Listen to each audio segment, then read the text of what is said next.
Welcome to this post-game show / therapy session for Mountaineer fans out there. I'm your host, Mike Asti, and this is the WVU edition here of Pittsburgh Postgame on Pittsburgh Sports Live. And to keep the regional streak going, WVU also decides to take an L on the day.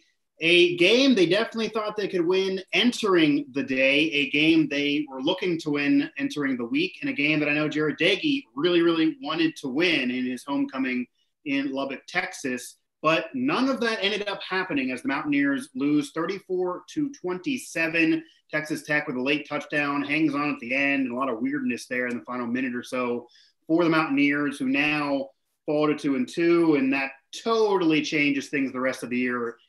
From a record that would have had them a couple games above 500 in a relatively wide open Big 12 conference. I'm going to be joined alongside here for this post-game show by Anna Marie Tarullo, who is the sports director with WOWK in Charleston, West Virginia. So, Anna, first off, I'm glad you're feeling well. I know you had to get over that in order to make it here. We're almost going to do this last week. Ryan Decker managed to fill in from WVOY, so I'm happy to have you with me. And then also we had to fight the internet gods and connection and cable going out and everything like that for you. So I'm happy we're able to do this. But the Mountaineers obviously not starting us off here on a positive note for them with a loss. So I do want to ask you here as we get things underway. Wright was able to play well. Lady Brown got his yards as a runner and as a receiver. Can't say Jarret Doege was really that bad, but he certainly missed some throws. They made some mistakes. This team made some mistakes towards the end and eventually came back to bite them. I don't know if it was the excitement for the homecoming, because that did seem to get to him at times, granted more towards the end of the game. I really don't know what was going on play calling wise in that last final minute, but regardless, the Mountaineers lose to a pretty average Texas Tech team with a new quarterback who didn't even have much of an offseason to prepare for this team. And that's just not good any way you slice it. So right now, what are your takeaways from this loss for West Virginia? I mean, the 7 dropped passes will just kill you. I think they were like 4 for 14 on third down. Offensively, there's just a lot of problems. They're inconsistent. They're unreliable. Jarret Doege, I mean, he had some pretty facepalm moments, but a lot of it wasn't him. It was the dropped passes. But you did have severe days for Lady Brown and Winston Wright with catches. The slowness of their offense in the first half this season is just, I can't figure it out.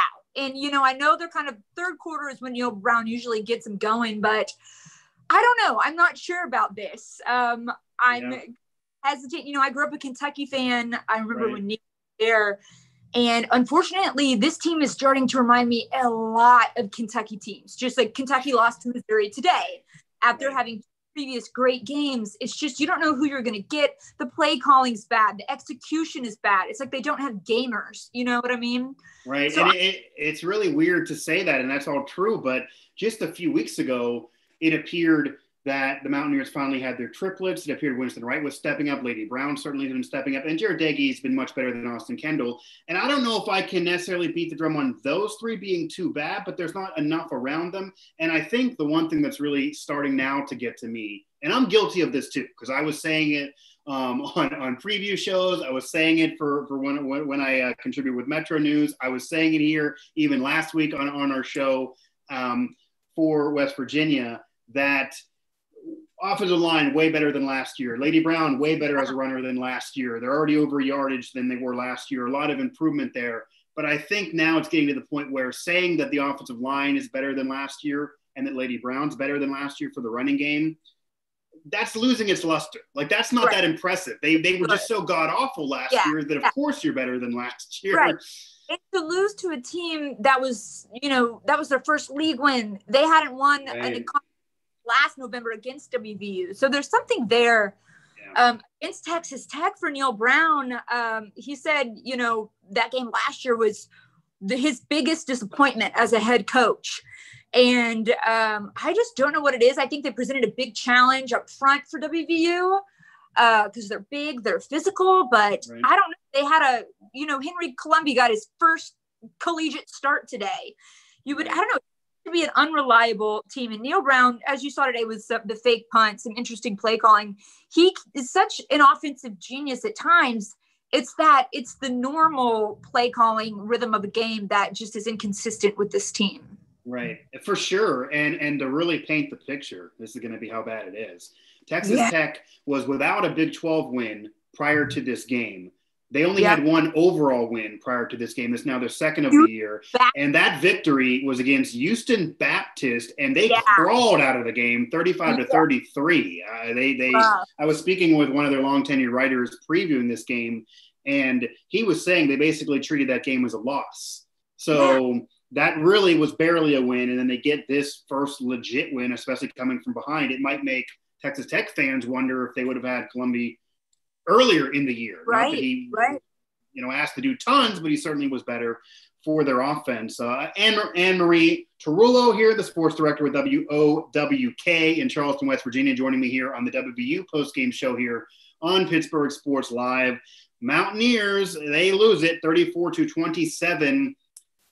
Going to the end of the game there, and first off, I couldn't believe there actually was a second on the clock. I think that was wrong. I thought the play clock was over, but somehow they got the play off, and the pass was nowhere near the end zone. But separate from that, what are your thoughts on the play calling? Anything you would have done differently? Because it does appear that for all that Neal Brown is, and I do think he's the right fit at WVU. I know he loves being there. Most fans and media love being around him. He's very, very nice, and he seems like it's a legitimate progress from Troy to WVU. Absolutely.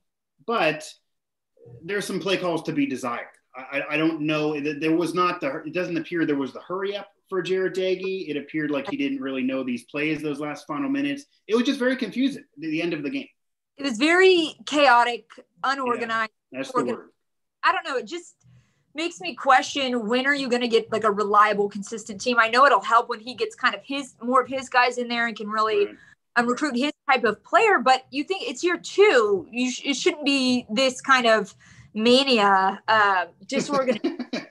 Struck me most the play calling. But, I feel like they were more successful and consistent at catching passes the last drive of the game. It's like, where was that earlier in the game?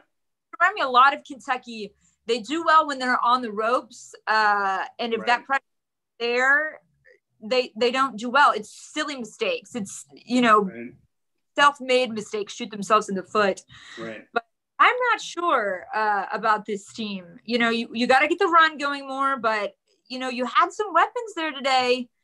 But it just wasn't, I don't know if it's Doege or it's just the dropped passes. I'm not sure. Yeah, and Doege certainly has shown improvement from Austin Kendall a year ago. But to be fair to Austin, the offensive line was just putrid a year ago. There was no running game again. There wasn't the weapons that are there this year. And again, as I said earlier, talking about this team being better than last year at running the football and protecting the quarterback, it's not saying that much. They were just so god-awful a year ago, among the worst in all of college football. And that was everybody playing, so I can tell you how bad that was.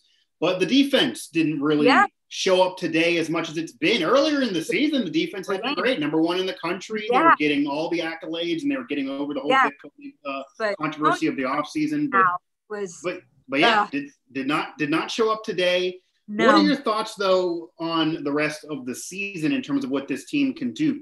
Has your confidence wavered in terms of this team the rest of the year? Because they're competing with these teams. They now lose today. The Mountaineers' schedule certainly does not get any easier the rest of the way, as WVU still has Kansas State, Texas, TCU, Oklahoma, Iowa State on the schedule. Some of those teams ranked. Oklahoma probably back to joining the top 25 with their win today. Iowa State playing well in that tough one with Oklahoma State earlier in the day. But this seemed like a season that was supposed to at least be progressive from last year, to at least have more wins from last year, and to at least have respectability to where they were bowl eligible regardless of COVID-19 and just getting everybody that spot. What are your thoughts for the rest of the year now for the Mountaineers? I think This game, it showed a lot of weakness, but what shook my confidence in this team was last week's game against Kansas. Okay. Yeah. Les Miles isn't there.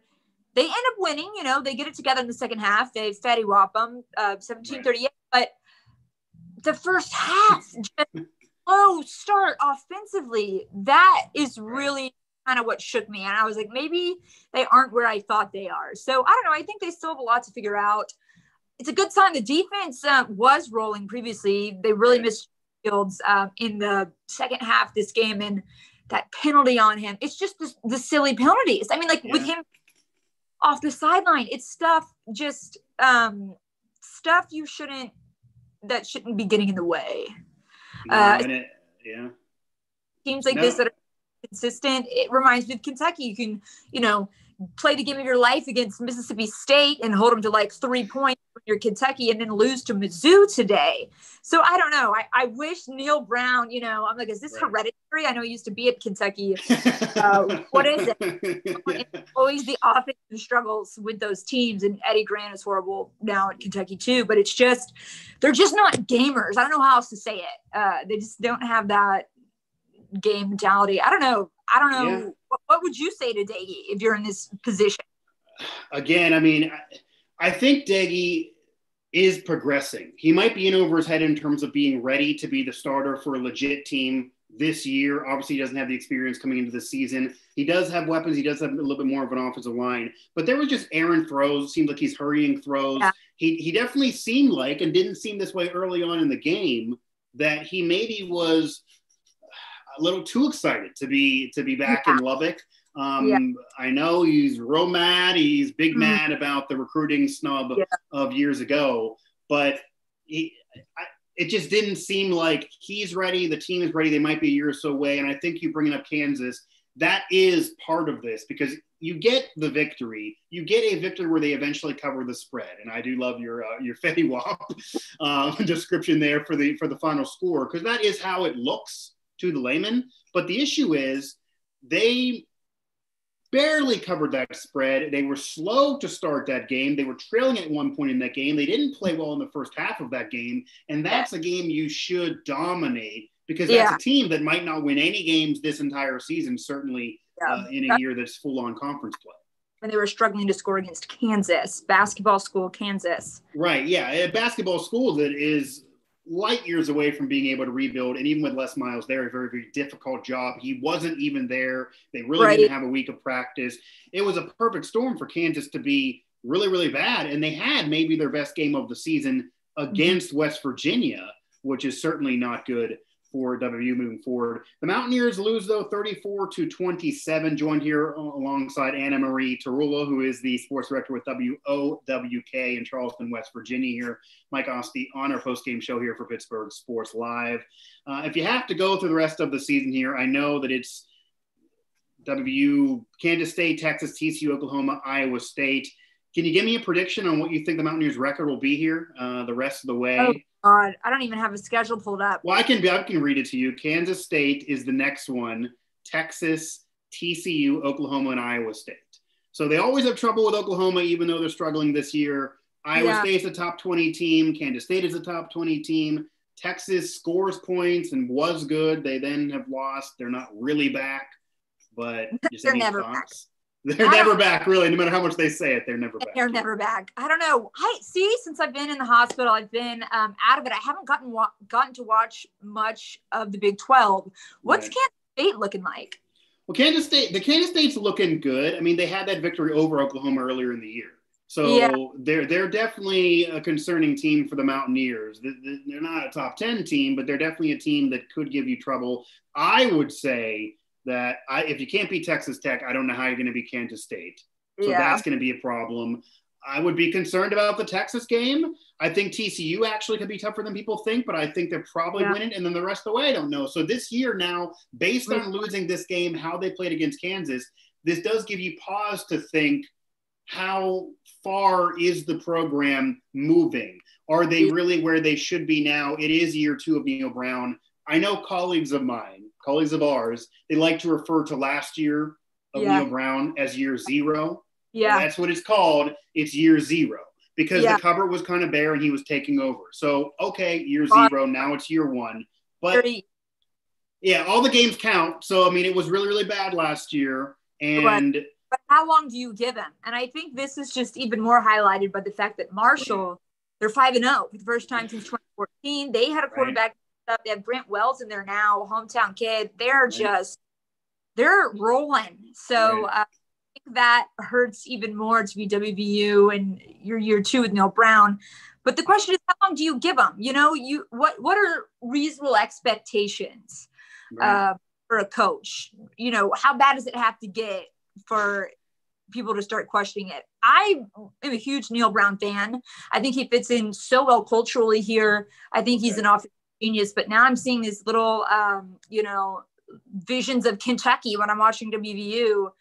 It's just down the stretch, the play calling. So how much do you think from being around some of these fans, and obviously these fans are your viewers there at WOWK. Yeah. Neal Brown, again, is a really nice guy. Yeah. This is a job that he wants, and he does seem to fit in with the culture of West Virginia and especially Morgantown. And I know the Chain Lions loves him as well. And he really has been able to be a leader of this program, even going to the controversy of the offseason, everyone just trusting him to handle things. But I do wonder how much longer that leash is going to be there. He's not going to be fired after this year. It's only his second season. I would say normally in college football, you need to give 3 years to get fully your recruits in there. So I'd imagine he'd be given another year as well.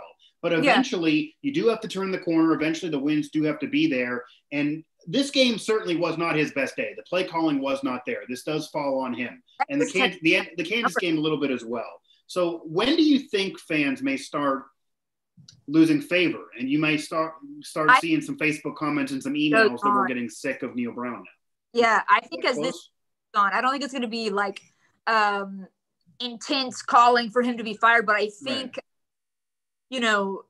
how he's viewed and accepted here, the grumbling is going to start. But I think if they have a slow start next season, it depends on how they finish this one, which I can't imagine them doing anything spectacular. I think the tide will start turning. You know, he's such a great guy. He fits in culturally. I think he's a breath of fresh air after Dana Holgerson. Right.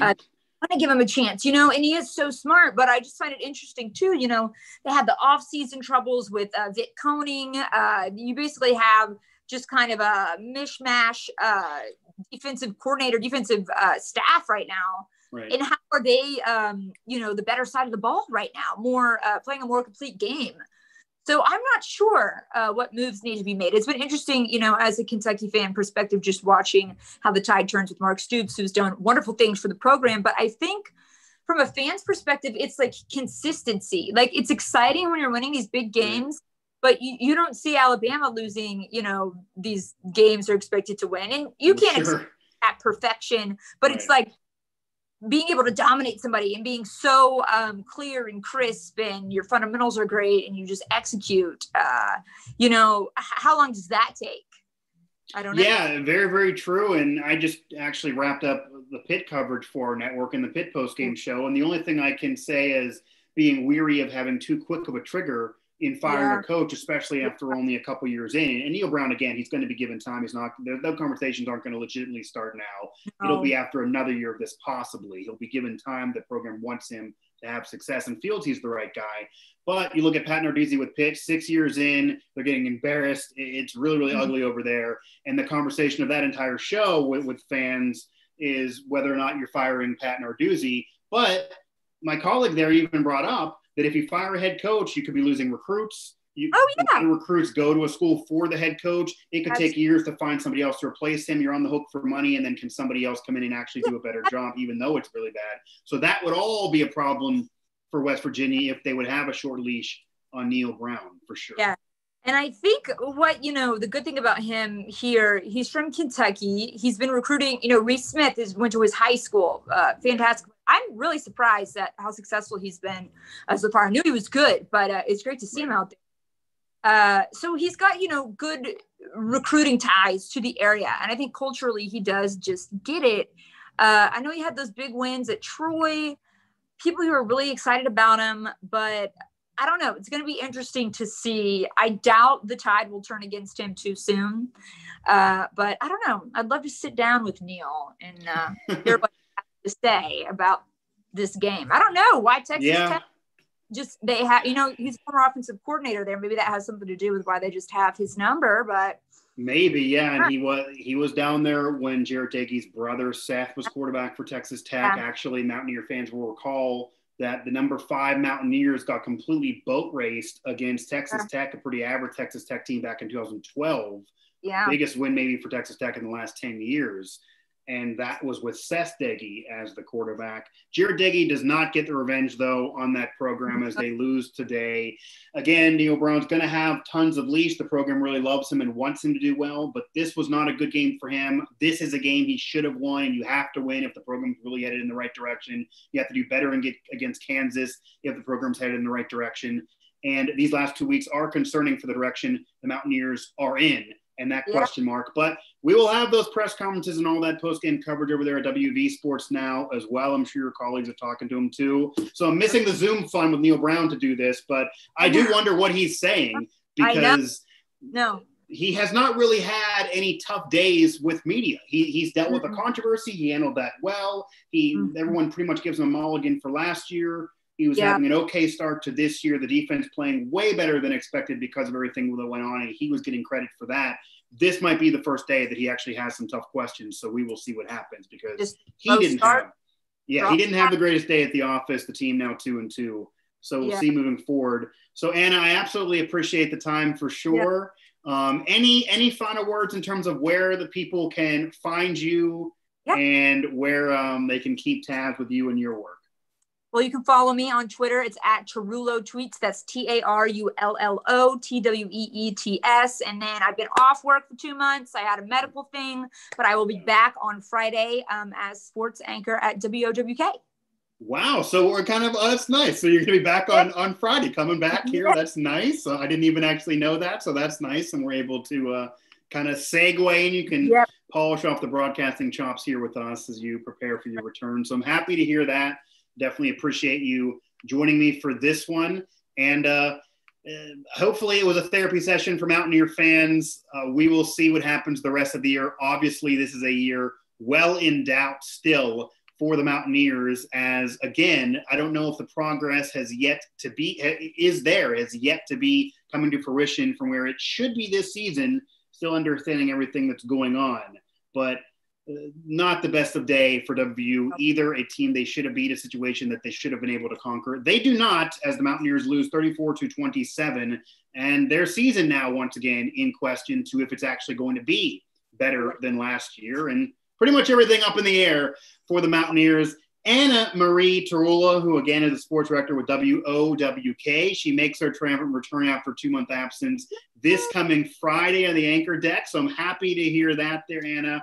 Again, you can also find her on Twitter there at Tarullo Tweets on Twitter. So Anna, I appreciate it for all of us throughout the Pittsburgh Sports Now family of networks, for WV Sports Now, for Pittsburgh Sports Live. For Anna, I'm Mike Asti, and the Mountaineer beat goes on. But it was not a great night to be wherever you may be if you're a Mountaineer. It was better for the Texas Tech Red Raider fans. A lot of questions for the future of this program and the future of this season in particular.